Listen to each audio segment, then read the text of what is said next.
good to. Oh, again, hello everyone. It's great to see you all. Um, can we have everybody introduce themselves? Let's start with. We'll go on my screen order. Henry, can you say who you are and what film you're associated with? Hey, my name is Henry. I am the writer director of Bros Before. Thanks so much for having me. You're welcome. Glad to have you. James, can you tell us who you are? Sure. James, writer, writer and producer for Birthday Boy. And Shannon? I'm Shannon. I'm writer and lead actor of my own. Great. Gina? I am Gina Kaminsky. I guess, everything. Setsupe Gadendo. And Eden? Hello, my name is Eden Potter. I directed the animated short called Long After Us. And Leo? Hi everyone, my name's Leo LeBeau. I'm the director, writer, and co-producer of Birthday Boy. Well, it's great to have you all here. I am Diane Griffin. I curated this program and have been working with Wicked Queer since 2015. We were talking about that. How long have I been doing this? 7 years. Uh, so it's, like I said, it's great to have you all here. So I think that we're going to go around again. And can everybody kind of in the same order talk about your film, the process of how you came to do it, and anything else that you'd like to say right off the top? Let's start with Henry.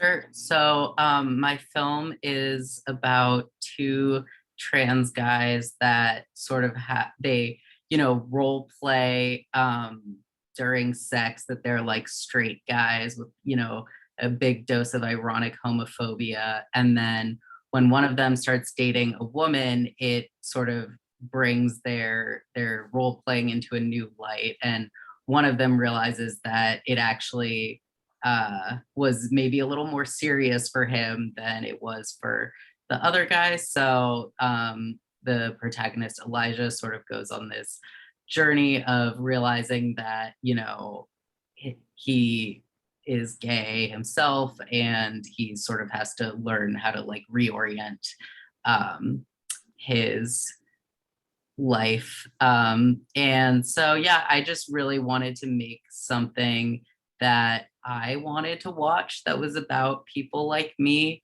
I feel like a lot of trans films aren't really for trans people, and they're just sort of to explain us, like trying to explain ourselves to cis people. And I just really like sort of goofy, dumb, raunchy comedies. And I just kind of wanted to make something that I would want to watch.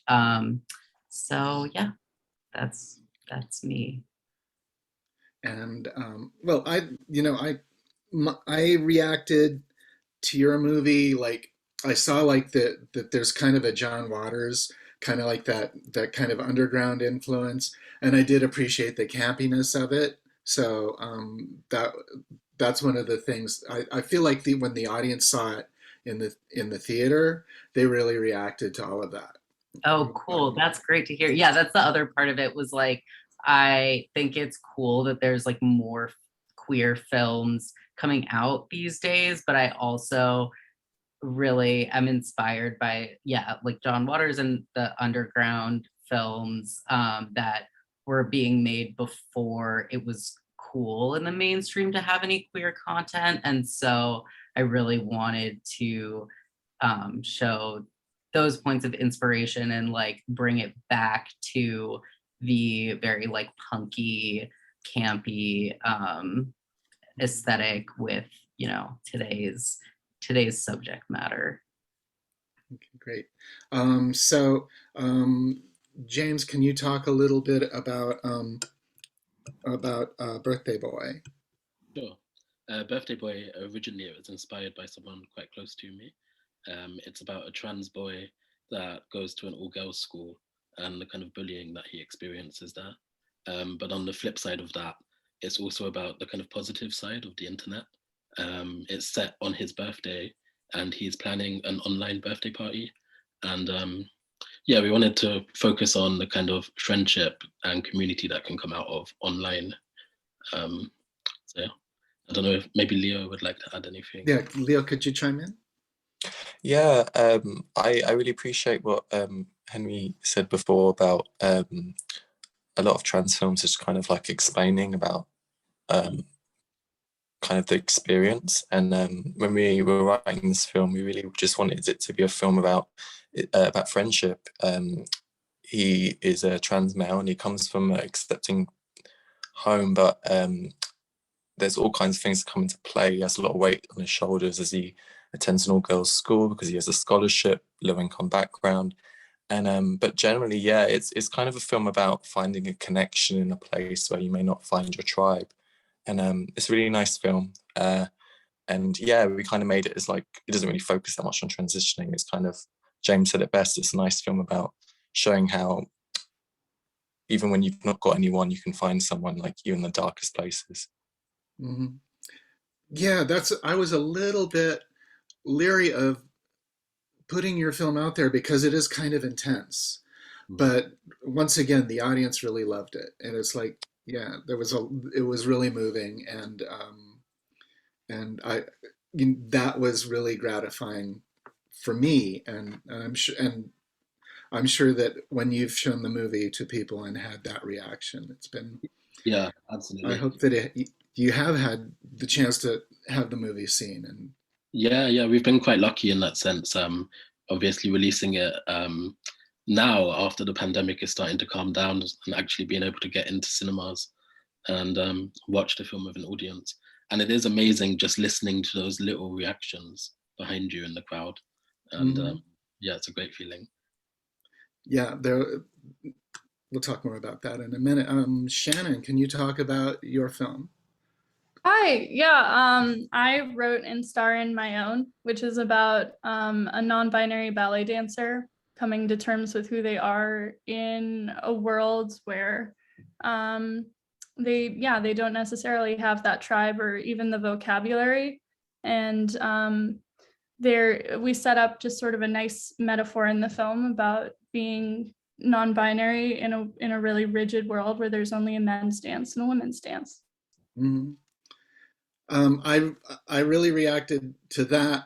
I was in a transgender chorus for a while, and you know how chorus, like traditional chorus music is soprano, alto, tenor, bass. So it's like it's very gendered, and it's like high voice women, low voice women, high voice men, low voice men, and we really tried to like break that out. So I really appreciated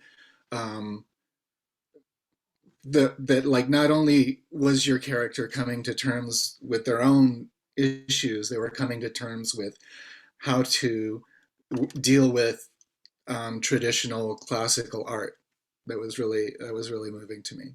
Definitely. And I think they're an expressive person and they are a dancer in the film. They just find that they need to break out of that format in order to be truly themselves. And I really relate with that, actually. I was a singer, I was in musical theater growing up, and I was a belter, and everyone was trying to grow my head voice.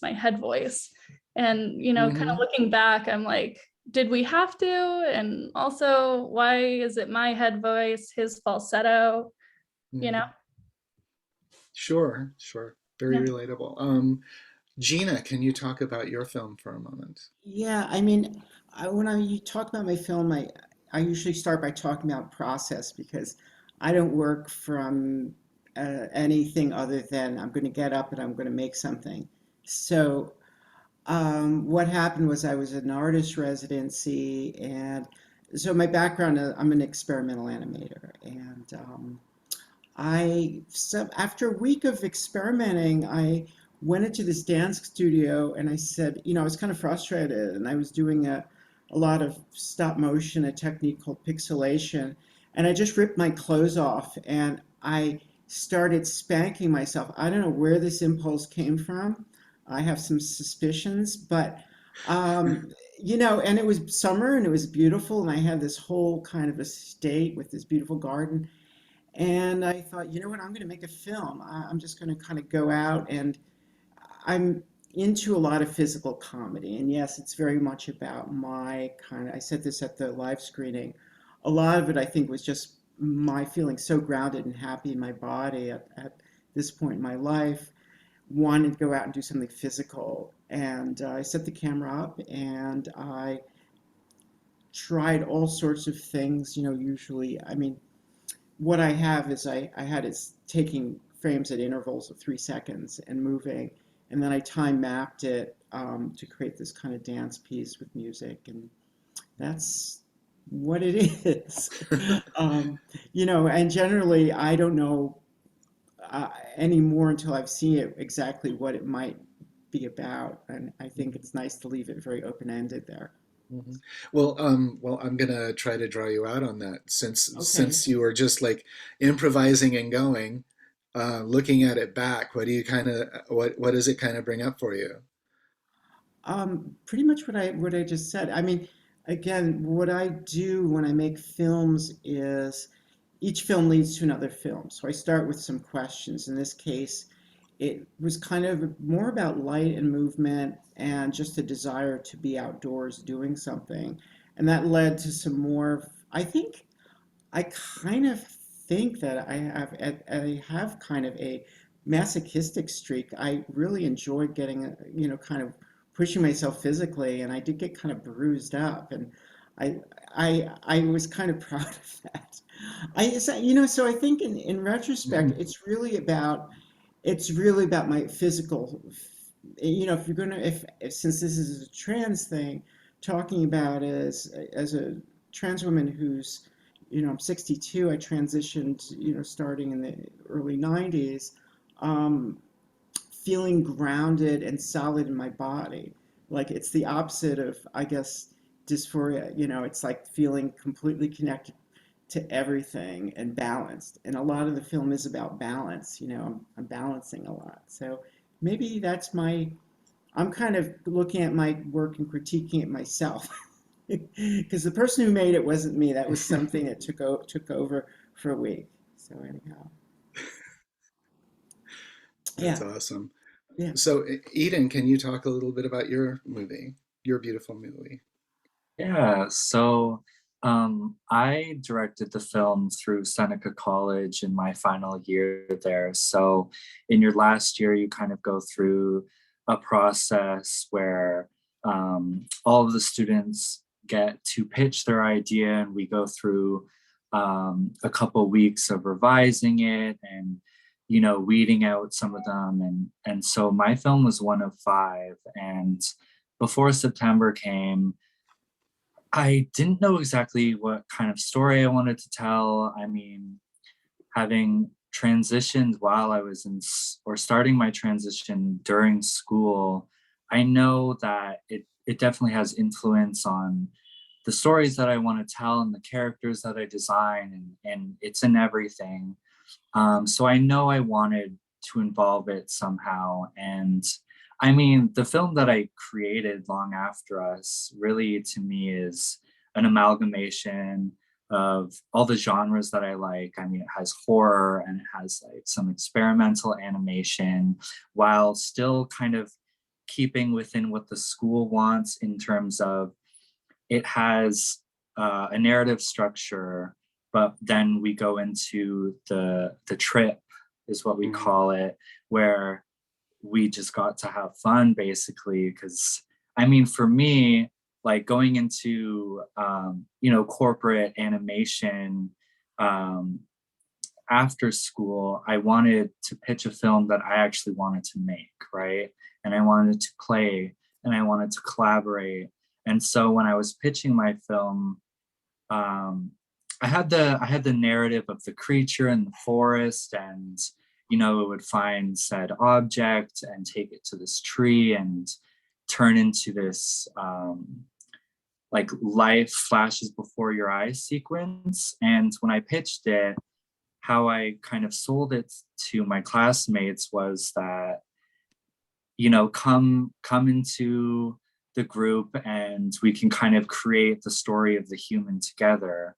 So as much as Ash's story is very much based on me, there's a little bit of everyone that worked on the film with me, which was a lot of fun. And so yeah, the transness is only one piece of that larger picture for Ash.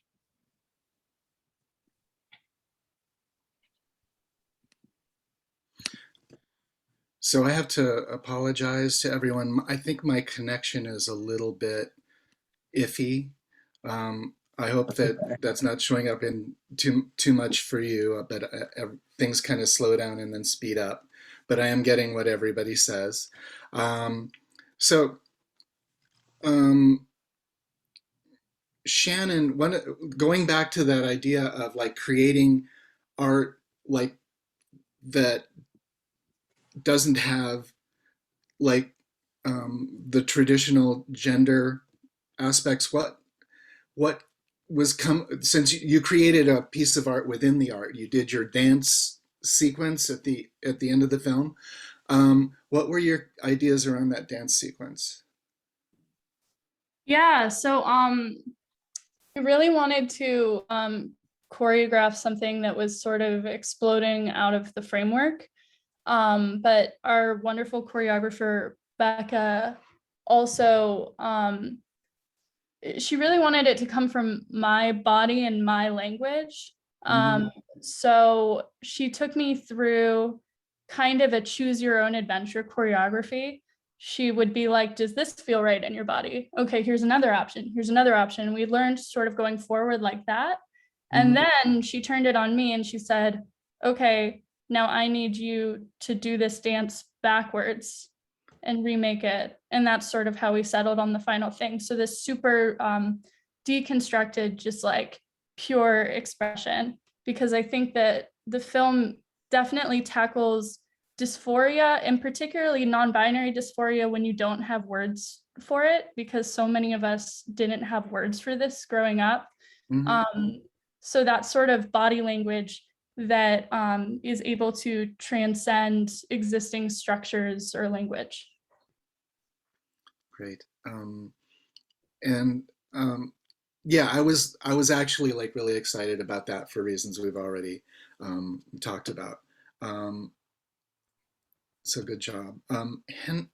Henry, I was like,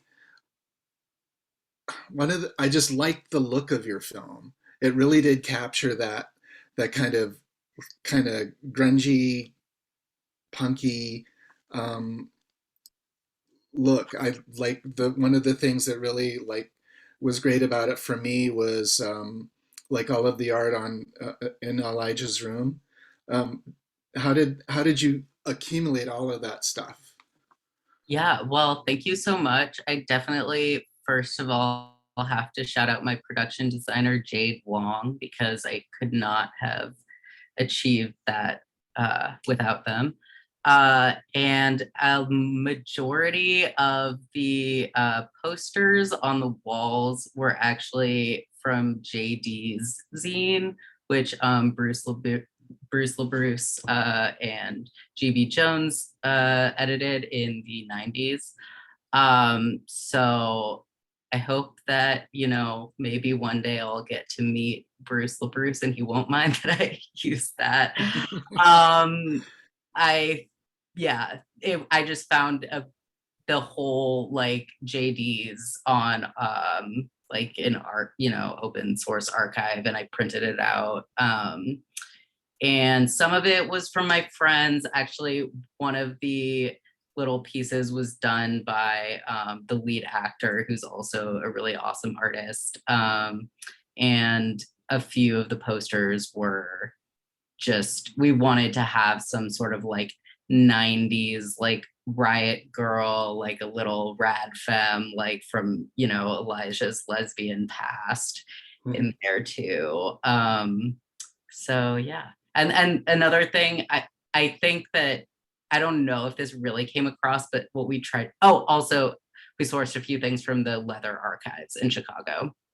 But what we wanted to do was have it be like, you know, all mostly like lesbian stuff and like imagery of women at the beginning. And as the film goes along, Elijah is like adding up more photos of men to his wall. So it's like kind of subtle, but yeah. That got totally past me, but I think it's really cool.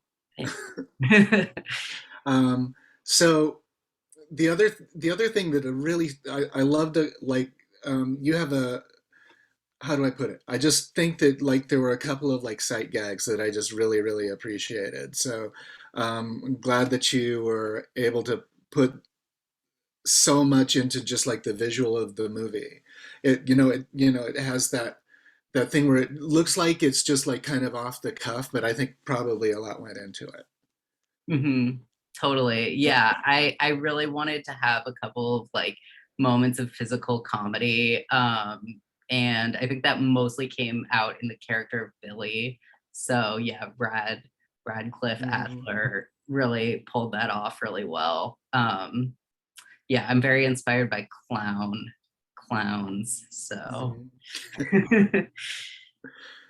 That's awesome. So I'm less prepared with Birthday Boy to ask questions. I thought about questions for people that I knew were coming, but somehow I wasn't aware that Birthday Boy was going to be here. Leo, was it you that experienced bullying coming up through school, or did both of you?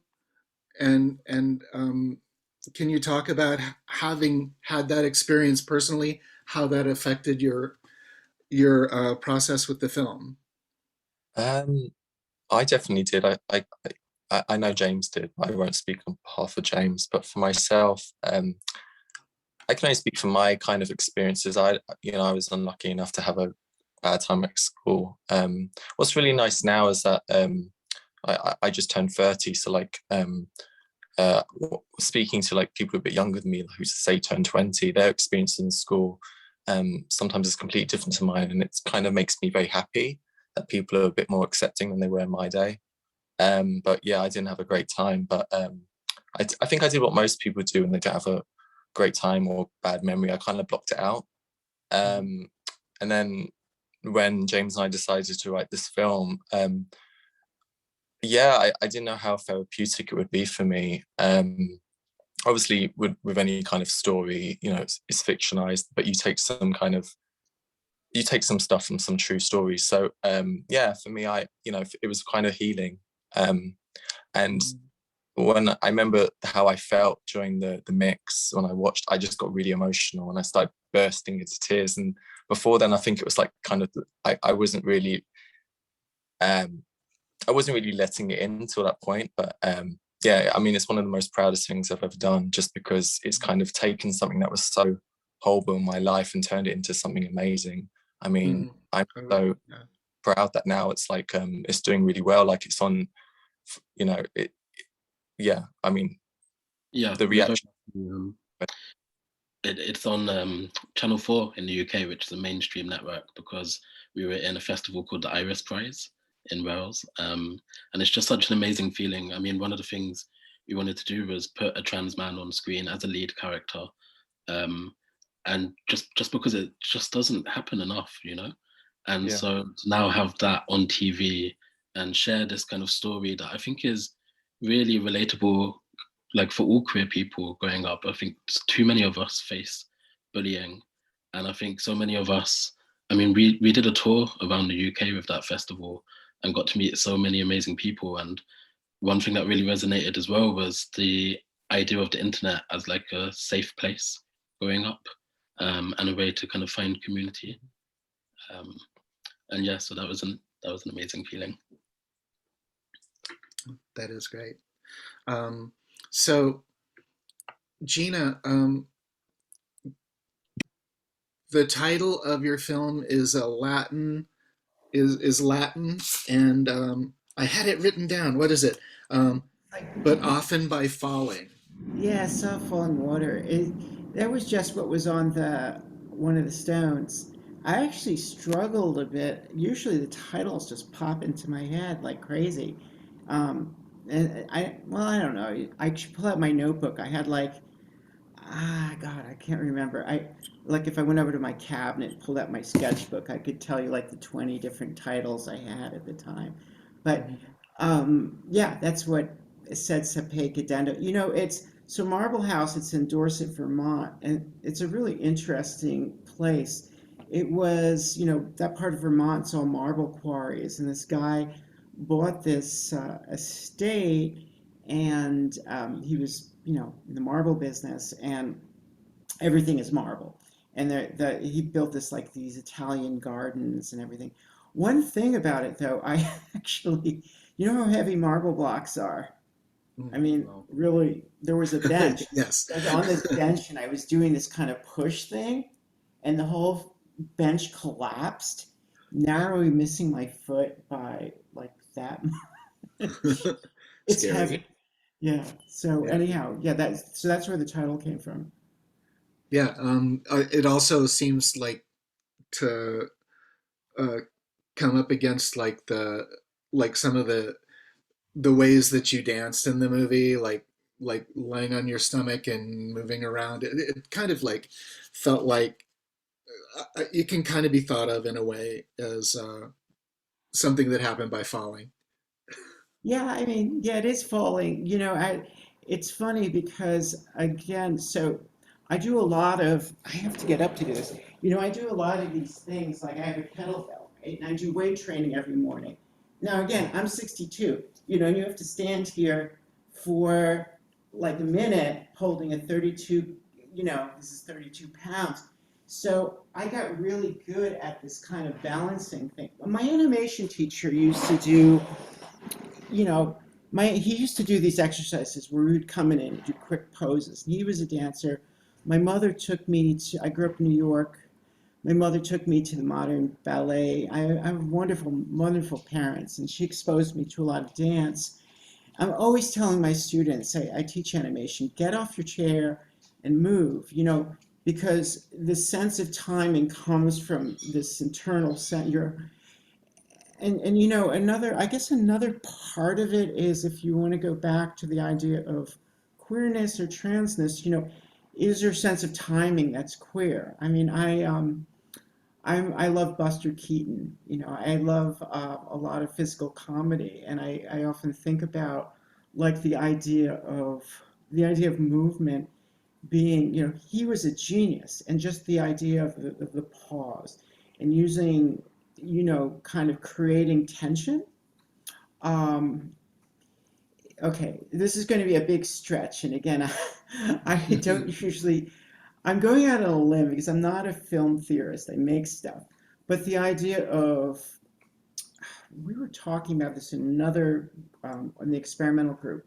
I can't remember who it was, but I was talking about this shimmering that happens with people who are trans. Um, you know, when you're approaching anyone who's in a ambiguous state, right? There's this tessellation. There's this kind of movement. It's not a settled state. It's kind of like, I guess you could think of it as like a painting where there are figure ground reversals all the time. Um, I know I just came from a whole day of talking at art school, so I think I'm too much in my teacher head, as my partner would often say to me. She's like, Gina, you're not teaching, shut up. But anyhow, I don't know. Is that going somewhere interesting? I mean, what is it? Does it make sense in some way? I mean, do we have some kind of a theory that maybe we could build on here? Or have I I just am confused everyone? I'm trying to think about the shimmering. I think that like when I'm in a group of people, like if it's a diverse group of people, I think that like because of who I am, I pick out like the people who are trans to kind of, you know, notice them more. Yeah. I think, Is that what you're talking about? well, here's the thing. I love ambiguity.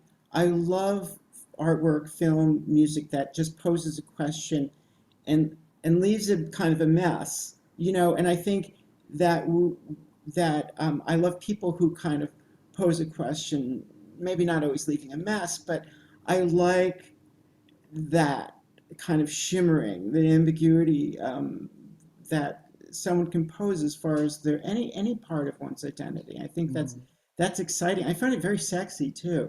I you know, I mean, just yeah, I like that kind of instability. It's exciting. If someone's just kind of, you know, if it's more flat, they might be a wonderful person, but I'm just not attracted to that. So, Sure, no, I get that, and I kind of get the idea of shimmering from that. Like yeah, they kind of they're just a little bit brighter because they challenge you. yeah, Yeah, exactly. sure. So Eden, I was thinking about the middle section of your movie that goes into the flashback. Kind of. I guess you'd have to say it's like a super flashback. But I was also like talking to you now. I was wondering if some of that, in some ways, felt like autobiographical. Oh, absolutely. I mean, the poem that I wrote that was spoken over that segment is very autobiographical for me. I mean, I was writing it as we were storyboarding that part, and it kind of bounced in and around each other that way. It didn't start like, okay, I have these boards and I have to write a poem that matches. And it wasn't the other way either, where I wrote this poem and now the boards have to match. I mean, they certainly influence, you know, where I clipped certain things together or not. But yeah, I mean, I feel like with my little experience in filmmaking, and I mean being 25 and drawing since I could hold a pencil, I feel like every story that I want to tell is somehow autobiographical. um I feel like it's my instinct. It's like, you know, when Frida Kahlo says that she paints herself because that's who she knows best. I feel like it has a lot to do with that. um Sometimes I get a little embarrassed at how much it reflects me when, you know, I pitch the film to my group as like kind of a compilation of all our experiences together as animators. um but yeah, I mean, I think I was going through a lot of changes at that point, and as stressful as my last year of school was, and of course making the film, there was definitely a lot of release in making the poem, but also some of the specific scenes. Like there's a scene where Ash is being held by their mother, and then it kind of morphs, and um, Ash is older and is holding their mother who is like dying. And I mean, like it was scenes like that I was animating or boarding and like would literally cry about while doing it. So I can't sit here and say that it's like not about me. Right. Well, I think that's one of the things that makes it more affecting is because there's your heart right there. So I think we're getting close to the end of this, but I want to let's go back around, do the round robin thing one more time. Um, Kind of final thoughts and maybe just a little hint about what you're doing next. And we can start with Henry. Yeah, thanks so much. I'm just super excited at how people have been reacting to my film so far, and it just feels really good to put something out there that's fun, and not really about trans trauma, even though it's like important to talk about. It's nice to just have something that's just a good time. And I have a few more short films that I'm working on. I definitely want to continue to make stuff that is campy and grungy and colorful and about trans people being hot and cool. Awesome. James. Oh, first of all, I'd like to say thank you for selecting Birthday Boy. It's Thank a you great for feeling making it. for us. Yeah, thank you. It's a great feeling for us to see the film traveling around the world now, and just reaching so many people. It's a story we really felt passionate about getting told. So thank you. You're welcome, and thanks for your beautiful film. Shannon. Um, yeah, I'm thinking a lot about the word queer as a verb. Like you can queer the situation, you can queer the art form. And I'm thinking about how I wrote my own before I changed my pronouns, before my identity came to fruition. And then by the time I was in post-production, I was they, them. And I'm just thinking about how powerful that is to just be that contradiction that everyone's so scared of and queer the situation. And next up, I'm starring in a pilot as the LA County Grim Reaper, in a pilot that I wrote and kind of co-produced called Reaperland. And I'm working on 2 trans stories. One's more documentary, the other one is more narrative, but the through line is just trans experience as transcendent and glorious, that everyone has a lot to learn from that. That sounds great. When you finish them, send them along. All right, Gina. Oh, I wanted to say, by the way, I was lucky enough to go to the screening, and I loved every single film. What you guys did was just fabulous, and these are the films I was saying um, to Tara Amun, who did I'm sorry, did I pronounce her? The woman who did the final film. Oh, Nyla. Nyla. Yeah. Has everybody seen the whole program? So these are the films that I've waited all my life to see. Mhm. As coming from a very previous generation, I was like, wow, this is great.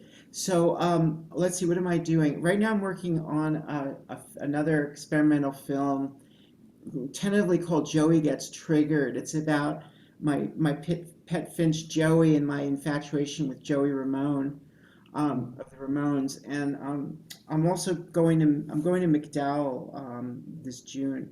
So I'm going to experiment with some things. You can hear him there. There he is. Um, I'm going to go experiment. I have some ideas I do a lot of work with direct animation, working on 70 millimeter film. So I'm kind of excited to get working on some other projects. Oh, and I have a band also that's playing out in a month. So I'm also doing music, so a lot of different things. Oh, that's awesome. Yeah. All right, Eden. Well, thank you for showing my film. I'm very excited. I really wish that I could have seen it in person because I have yet to screen anywhere that's online or not online and close enough to me, but I hope so soon. And I'm currently working in the industry in Toronto doing animation, character animation specifically. And I hope once I get some of my own creative energy back, while like getting used to working in the industry, I do want to get back into like more experimental things and continue to make my own films. So hopefully I will be back with some of those too. Mhm. First of all, let me say that your film looked fantastic on the Brattle screen. Thank It you. really did look good. And Yay. I hope what the next one you make that you can come and see it. Hope so. All right, Leo. Again, like James said, thank you so much for including Birthday Boy, and it means a lot to us, especially when you said before you weren't sure about including it because of the dark subject matter.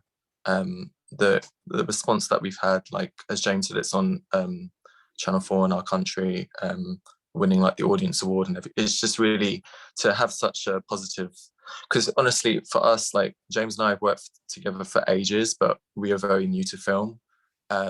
We're not from like money or anything like that, so that we literally poured everything into this film.